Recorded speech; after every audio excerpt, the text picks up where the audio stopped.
హరే కృష్ణ మన తెలుగు లాక్స్కి స్వాగతం. అందరూ ఎలా ఉన్నారు? బాగున్నారా? నేను కూడా బాగున్నాను. అయితే ఇప్పుడు సమ్మర్ సీజన్ కదండి, చాలా ఎండలు ఉన్నాయి, బయటకైతే వెళ్ళలేకపోతున్నాం.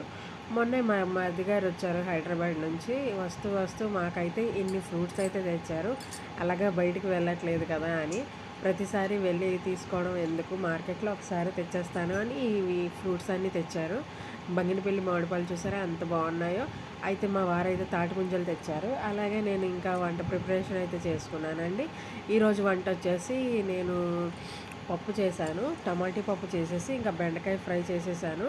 ఇంకా హాట్ కుక్కర్లో రైస్ ఒకవైపు వేసేసి ఇంకా ఫ్రూట్స్ అన్నీ క్లీన్ చేసి పక్కన పెట్టేసుకున్నాను. నా వంట అయితే పూర్తి అయిపోయింది. వంట పూర్తి అయిపోయిన తర్వాత ఇంకా ఫ్రూట్స్ ఏదైనా కట్ చేసి తిందామని ఇంకా మ్యాంగోస్ కట్ చేశాను. మ్యాంగోస్ అన్నీ క్లీన్ చేసి కట్ చేసేసి ఇంకా టీవీ దగ్గర కూర్చున్నాను. ఇంటి పని అంతా చేసేసి ఇంకా హ్యాపీగా టీవీ చూస్తూ కూర్చున్నాము. ఇది నా వీడియో నచ్చితే like, share and subscribe and support మీ ఫ్రెండ్స్. బాయ్.